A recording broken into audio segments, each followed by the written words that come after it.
आज के मेहमान जुड़े हुए हैं जो बाजार की चाल पर बात करेंगे, लेकिन अजीत से हम जुड़े उससे पहले चलिए कॉर्पोरेट कनेक्शन की शुरुआत कर लेते हैं और यहाँ पर हम बात करते हैं सबसे पहले आधार हाउसिंग फाइनेंस के मैनेजमेंट के साथ। और 2010 में बनी कंपनी जो है 2011 से कारोबार अब कर रही है और कंपनी की आगे की ग्रोथ क्या है, आउटलुक क्या है, साथ ही रेट कट पर विस्तार से बात करेंगे। हमारे साथ आधार हाउसिंग के एमडी सीईओ ऋषि आनंद जुड़ गए हैं। ऋषि, हाय, स्वागत है आपका कॉर्पोरेट कनेक्शन में। और चलिए यहाँ पर रेपो रेट कट पर फिलहाल आपका टेक जानना चाहेंगे क्रेडिट रेटिंग के लिहाज से, इस कट की टाइमिंग और आप इम्पैक्ट स्प्रेड्स पर अगर हम देखना चाहें तो आप कैसे इसका आकलन करते हैं? नमस्कार कविता जी, और आपके श्रोताओं को भी बहुत बहुत नमस्कार। मैं एक्सपेक्ट कर रहा था कि पहला क्वेश्चन एमपीसी कट या रेपो रेट कट पे ही आएगा। ये बहुत एक वेलकम मूव है। मैं अगर बोलूं तो करीब आधी से ज्यादा जनता हम एक्सपेक्ट नहीं कर रहे थे कि कोई रेट कट आएगा। कुछ लोग बहुत पॉजिटिव थे, बट बहुत वेलकम मूव है। टोटल अभी इस कैलेंडर ईयर में देखें तो 125 बेसिस पॉइंट्स का रेपो रेट कट हो चुका है। इसका इसका सीधा इम्पैक्ट एंड यूजर पे होता है। अगर हमारा एंड यूजर कस्टमर जिसने हमसे हाउसिंग लिया हुआ है, इवेंचुअली जैसे जैसे हमको बेनिफिट पास होता है रेपो रेट कट का, इवेंचुअली कस्टमर को पास होता है। मैं आपको ये बता दूं कि 75% जो हमारी बुक है, हमारी 27,600 करोड़ की बुक है एज ऑफ सितंबर, 75% इसकी बुक फ्लोटिंग रेट पे है। फ्लोटिंग रेट का ये मतलब हुआ कि सारे कस्टमर जो बेनिफिट है ये 75% कस्टमर्स को पास ऑन हो जाएगा with a lag of couple of month. थोड़े 2 महीने लगते हैं ऑपरेशनलाइज करने में, बट ये इवेंचुअली कस्टमर को पास ऑन हो जाएगा। चलिए यहाँ पर ग्रोथ के लिहाज से अगर हम देखें तो 18 से 20% growth guidance, surprise on the upside, क्या कहेंगे आप, इसको कैसे समझाएंगे? कविता जी, एयूएम पे हम ग्रोथ गाइडेंस 20 से 22% का बोल रहे हैं। H1 का ग्रोथ हमारा 21% रहा है, जो कि बहुत अच्छी ट्रैजेक्टरी पर रहा है। और मेरे को कोई भी ऐसा अभी चीज ऐसी होती हुई नहीं दिख रही है कि हम 21-22% आगे जाके ईयर एंड पे अचीव ना कर पाए।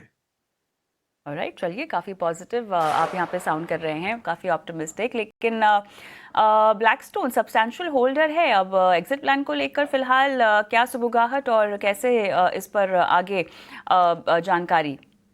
जी, आपने सही बोला। ब्लैकस्टोन हमारे यहाँ 75% की होल्डिंग रखता है।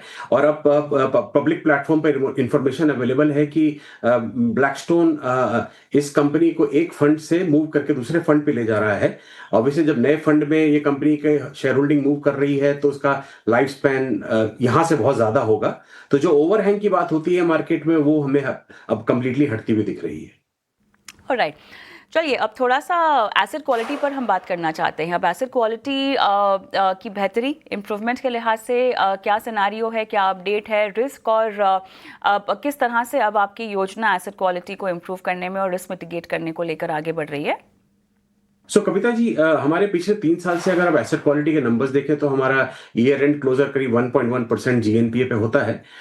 ये सीजनैलिटी इम्पैक्ट ये हिस्टोरिकली होता है कि फर्स्ट क्वार्टर सेकंड क्वार्टर में सीजनैलिटी इम्पैक्ट होता है, थोड़ा हाई होता है।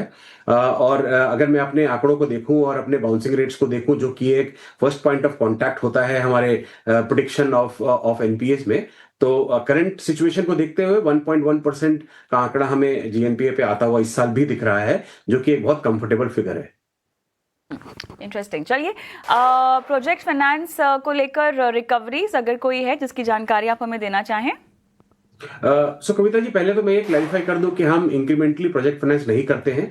ये लेगेसी बुक थी हमारी। 2019 के बाद जब से ब्लैकस्टोन आया, हमने प्रोजेक्ट फाइनेंस नहीं किया है। करीब 74 करोड़ का प्रोजेक्ट फाइनेंस हमारा 2019 में था, जो हमने कंप्लीटली राइट ऑफ कर दिया था। और अगर मैं आज के डेट में देखूं तो करीब 30 करोड़ आउटस्टैंडिंग है, बाकी सबकी रिकवरी हो चुकी है। चलिए, बेहतरीन। यहाँ पर लेकिन लेवरेजेस अगर हम देखें तो ये कितनी जल्दी ऊपर जाते हैं? लिवरेज आज जिस जिस लेवल पे हम बैठे हैं 2.6% पे, यहां से 4.5 तक जाने में अगर मैं अपने अनुमान लगाऊं तो करीब 3 साल लगेंगे। इसका इम्पैक्ट ये होगा कि हमें और किसी फंड रेजिंग की जरूरत नहीं पड़ेगी। ऑलराइट, तो ये बेहतरी की ओर एक और कदम। लेकिन आखिर में आपके ब्रांचेस और एसेट्स आउटलुक किस तरह से पैन आउट हो रहा है कुछ तिमाहियों के लिए और अगले वित्त वर्ष के लिए? सो कविता जी, हम आज की डेट में एज ऑफ सितंबर हम करीब 611 ब्रांचेस पे हैं, 22 स्टेट्स में हैं। हर साल हम हमारे अनुमान के हिसाब से हम करीब 50 ब्रांचेस और ऐड करेंगे। तो कल लगा लीजिए 2 साल के बाद हम करीब 750 ब्रांचेस में होंगे। और मैंने आपको एयूएम ग्रोथ और ब्रांच ग्रोथ दोनों का इंडिकेशन दे दिया है कि एयूएम हम करीब 20 और 22% के रेंज में ग्रो करेंगे over the next 2 years। Affordable housing को लेकर थोड़ा सा ट्रेंड अगर आप हमें बता सकें कि खासतौर से अगर हम छोटे मझौले क्षेत्रों की बात करें, रीजन्स की बात करें, तो वहाँ किस तरह का ट्रेंड बढ़ रहा है और कितना तूल पड़ रहा है? कविता जी, जो रियल डिमांड है आज की डेट में, क्योंकि हम लो इनकम हाउसिंग फाइनेंस करते हैं, lowest state of the society को फंड करते हैं, तो अगर हम परसेंटेज ग्रोथ की बात करें तो मैं बोलूं कि टियर 3, टियर 4 और टियर 5 लोकेशंस में परसेंटेज ग्रोथ हमारी कंपनी में ज्यादा है as compare to urban locations या टियर 1 लोकेशंस। ऑलराइट, लेकिन जिस ट्रेंड्स की हम बात कर रहे हैं, इस ट्रेंड में आगे इसको बढ़ाने के लिए और क्या-क्या चीज़ें आपको लगता है ज़रूरी हो सकती है, न सिर्फ रिफॉर्म के लिहाज से, लेकिन जो सपोर्ट कर रहे हैं अफोर्डेबल हाउसिंग को टेक्नोलॉजी के लिहाज से और बाकी एक इकोसिस्टम के लिहाज से कैसे और बेहतर बनाया जा सकता है? तो कविता जी, ऐसा है कि इस इकोसिस्टम को और बेहतर बनाने के लिए दोनों तरफ से काम करना पड़ता है। इंटरनली ऑर्गेनाइजेशन को भी करना पड़ेगा, externally state and central government को करना पड़ेगा। अगर आज मैं स्टेट और सेंट्रल गवर्नमेंट की बात करूं तो मल्टीपल स्कीम्स चल रही हैं ऑलरेडी, जो इस पूरे इकोसिस्टम को सपोर्ट कर रही है, स्पेशली ईडब्ल्यूएस एलआईजी सेगमेंट को, इकोनॉमिकली वीकर सेक्शन और लोअर इनकम ग्रुप को। अब मैं अगर आपको 2-3 बातें बोलूं तो जैसे जीएसटी का रिफॉर्म आया, जैसे पीएमएवाई 2.0 रीलॉन्च हुआ, उसका बेनिफिट आज कंज्यूमर्स ले रहे हैं। स्वामी 2.0 फंड रीलॉन्च हुआ 10,000 करोड़ का, जो जो जो कंस्ट्रक्शन स्टॉल्ड कंस्ट्रक्शन को सपोर्ट कर रहे हैं। 3 करोड़ नए घर ईडब्ल्यूएस एलआईजी की बनाने की बात हो रही है 2029 तक। तो डिमांड साइड पे स्टेट गवर्नमेंट और स्पेशली सेंट्रल गवर्नमेंट बहुत सारा इकोसिस्टम को सपोर्ट ऑलरेडी कर रहे हैं।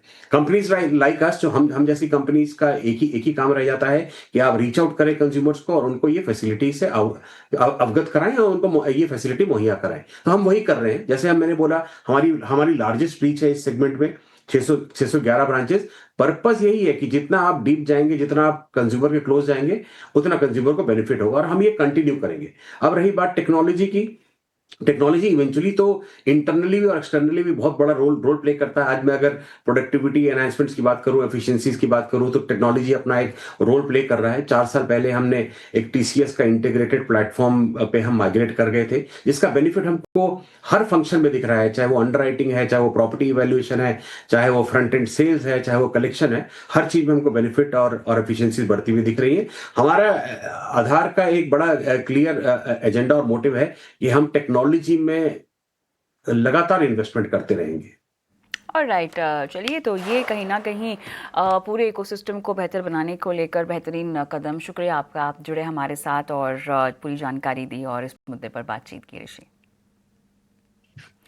चलिए, हमारे साथ अब अजीत मिश्रा भी हमारे आज के मेहमान जुड़ गए हैं। अजीत, हाय, आफ्टरनून, और स्वागत है आपका कॉर्पोरेट कनेक्शन में। आधार हाउसिंग फाइनेंस के मैनेजमेंट से बातचीत हो रही थी।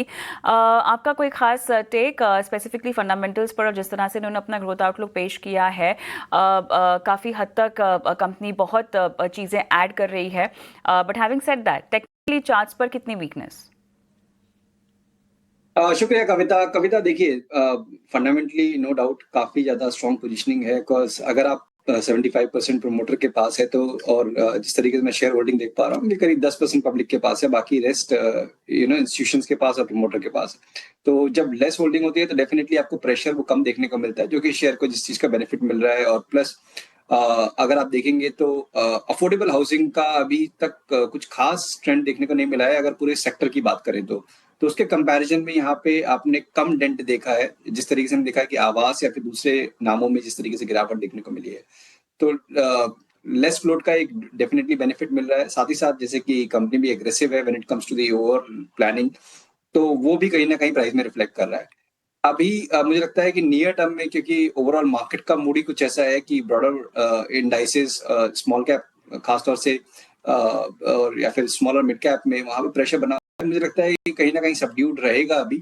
तो बिल्कुल शॉर्ट टर्म का अगर नजरिया है तो डेफिनेटली आपको अवॉइड करना चाहिए, बिकॉज बहुत सारे सेक्टर्स थीम है जहाँ पे कि आपको स्ट्रॉन्ग अट्रैक्शन देखने को मिल रहा है। But long term investment perspective के हिसाब से डेफिनेटली आप एक्यूमुलेट करना शुरू कर सकते हैं करंट लेवल्स पे। 460 480 काफी स्ट्रॉन्ग बेस नजर आता है। चलिए, तो 460 के लिहाज पर आप और कलेक्ट करने की कोशिश कर सकते हैं और लॉन्ग टर्म नज़रिया आपको हालांकि रखना होगा। अजीत, हमारे साथ बने रहें आप। एक वक्त हो गया है छोटा सा ब्रेक लेने का। ब्रेक के उस पार भी स्टॉक स्पेसिफिक खबरें बहुत सारी